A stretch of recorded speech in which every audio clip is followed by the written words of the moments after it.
नमस्कार दोस्तों, आपका स्वागत है अपने YouTube channel P for portfolio में। आज हम बात करने वाले हैं बाटा इंडिया के बारे में। इसके सपोर्ट्स और रेजिस्टेंस के बारे में बात करेंगे, साथ ही साथ क्या ये सही समय है इसमें इन्वेस्ट करने का या नहीं, और एक बहुत ही इंपॉर्टेंट क्वेश्चन, क्या ये रिलैक्सो फुटवेयर से अच्छा है या नहीं, उसके बारे में भी थोड़ी सी चर्चा कर लेंगे। लेकिन उससे पहले अगर आपने चैनल को सब्सक्राइब नहीं किया है तो प्लीज सब्सक्राइब कीजिए और रेगुलर अपडेट्स पाने के लिए नोटिफिकेशन बेल को प्रेस कीजिए, और साथ ही साथ हमारे टेलीग्राम चैनल को भी ज्वाइन कीजिए जिसकी लिंक हमने डिस्क्रिप्शन बॉक्स में दी गई है। तो चलिए बात करते हैं बाटा इंडिया के बारे में।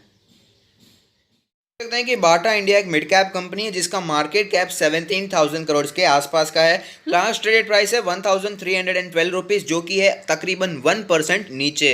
रिटर्न्स के प्रोफाइल के बारे में बात करें तो 1 वीक के जो रिटर्न्स है वो है -1% के। 1 मंथ के बारे में बात करें तो 2% के पॉजिटिव रिटर्न्स दिखाई दे रहे हैं। 1 ईयर के बारे में बात करें तो 8% के अभी भी नेगेटिव रिटर्न्स दिखाई देते हैं। 5 ईयर के बारे में बात करें तो 157% के पॉजिटिव रिटर्न्स दिखाई दे रहे हैं। की मैट्रिक्स के बारे में बात कर लेते हैं तो आप देख सकते हैं यहाँ पर जो पी रेशियो नजर आ रहा है वो है 51.8, जबकि सेक्टर का पी है 68.07, यानी कि सेक्टर के पी से कम पर अवेलेबल है। लेकिन अगर हम प्राइस टू बुक रेशियो देखते हैं तो 9.78 है, जबकि सेक्टर का प्राइस टू बुक है 2.58। सेक्टर के प्राइस टू बुक से महंगा ही यहाँ पर दिखाई दे रहा है। अब इसे रिलैक्सो फुटवेयर से भी कंपैरिजन कर लेते हैं।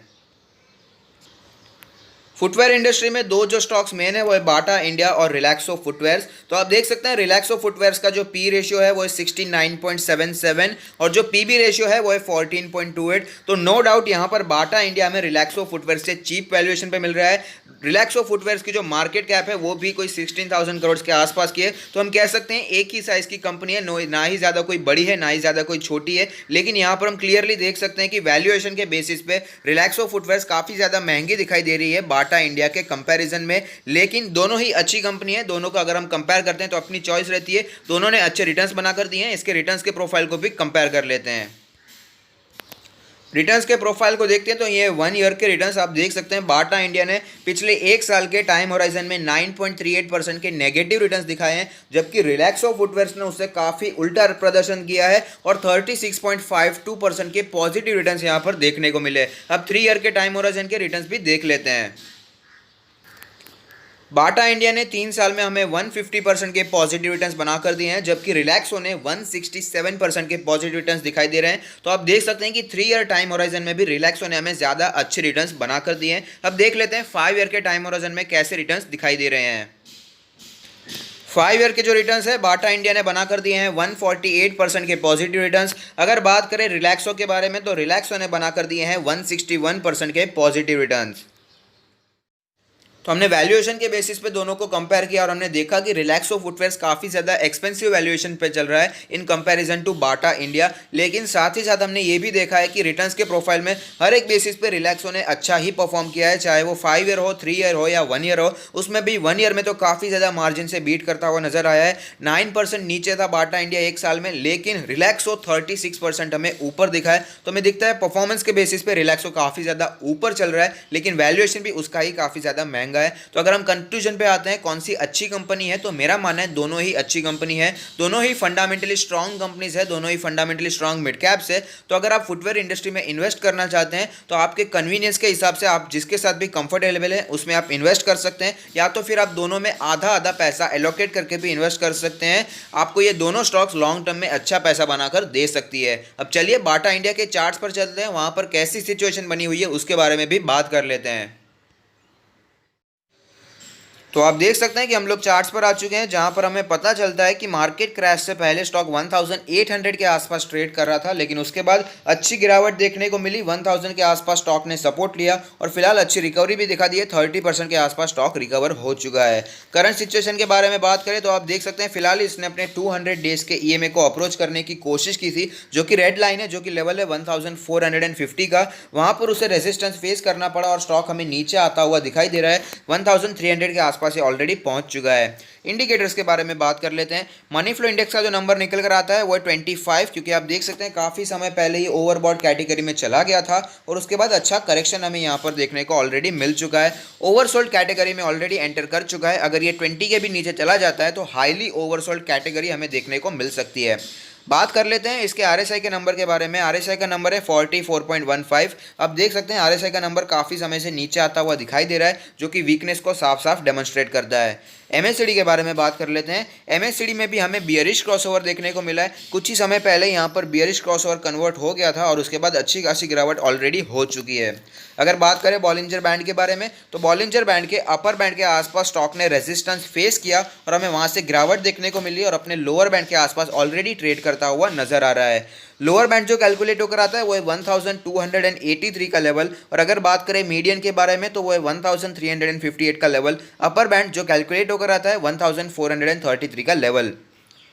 पिवट पॉइंट्स के बारे में बात कर लेते हैं। पिवट लेवल जो कैलकुलेट होकर आता है वो एक करंट मार्केट प्राइस के बिल्कुल ही नज़दीक, यानी कि 1315 के आसपास ही कैलकुलेट होकर आता है पिवट लेवल। ऊपर जो हमें रेजिस्टेंस देखने को मिला था, आप देख सकते हैं कि 1401 का रेजिस्टेंस इसे फेस करना पड़ा था। स्टॉक उसके ऊपर निकल गया था लेकिन वहाँ पर सस्टेन नहीं हो पाया और वापस हमें गिरावट भी देखने को मिली थी। उसके ऊपर भी जो दूसरा रेजिस्टेंस है वो है 1477 का लेवल। नीचे के लेवल्स के बारे में बात करें तो यहाँ पर 1239 यानी कि 1240 के आसपास का लेवल बनकर आता है, जो कि इसके लिए बहुत ही अच्छा सपोर्ट्स की तरह हमें आगे आने वाले दिनों में दिखाई दे सकता है। अगर ये लेवल टूटता भी है तो हमें दूसरा जो सपोर्ट दिखाई दे सकता है वो है 1153 का लेवल। हालांकि इतनी ज़्यादा गिरावट आगे आने वाले कुछ ही दिनों में हो जाएगी, इसकी संभावनाएं कम ही दिखाई देती है। अब ऑल टाइम चार्ट्स पर जाते हैं, वहाँ पर कैसी सिचुएशन दिखाई दे रही है उसके बारे में भी बात कर लेते हैं। तो आप देख सकते हैं कि हम लोग ऑल टाइम चार्ट पर आ चुके हैं, जहां पर हमें पता चल रहा है कि इसने हमें मल्टी बैगर रिटर्न्स बना कर दिए हैं ओवर द ईयर्स। अगर हम देखें इसमें कभी भी ज़्यादा डीप करेक्शन देखने को नहीं मिला है, लेकिन 2015 के बाद थोड़ा सा करेक्शन यहां पर देखने को मिला था, लेकिन उसके बाद 2017 के बाद इसमें भारी तेज़ी भी हमें देखने को मिली थी। और आप देख सकते हैं स्टॉक काफ़ी ऊपर निकल चुका था, 1900 के आसपास ये पहुँच चुका था, लेकिन उसके बाद अच्छी गिरावट देखने को मिली है। 50 मंथ्स के EMA के आसपास इसने सपोर्ट लिया और फिलहाल स्टॉक ऊपर जाता हुआ हमें नज़र आ रहा है। अगर बात करें इसमें पोजीशंस के बारे में, अगर आपने बहुत ही ज़्यादा ऊपर पोजीशन बना रखी है तो मेरा मानना है इसमें आपको लॉस बुक नहीं करना चाहिए। कंपनी अच्छी है, फंडामेंटल्स अच्छे हैं, आपको अच्छे प्राइस पर इसमें क्वांटिटी ऐड करनी चाहिए। अगर आपने इसमें नीचे पोजीशन बना रखी है, आप अभी प्रॉफिट में चल रहे हैं, अगर आपने लॉन्ग टर्म के लिए लिया है तो प्लीज़ इसे कंटिन्यू होल्डिंग कीजिए। बहुत ही अच्छे शेयर को चूज़ किया है, अच्छे फंडामेंटल्स वाली कंपनी को आपने लिया है, इसे आप लॉन्ग टर्म के लिए होल्ड कर सकते हैं। लेकिन अगर आपने शॉर्ट टर्म के लिए लिया है फिर भी आप अभी प्रॉफिट में चल रहे हैं तो भी मेरी यही राय रहेगी कि आप इसे अभी भी होल्ड कर सकते हैं, क्योंकि काफ़ी ज़्यादा इसमें ऑलरेडी नीचे आ चुका है और इसमें ऊपर जाने के पोटेंशियल अभी बढ़ जाते हैं।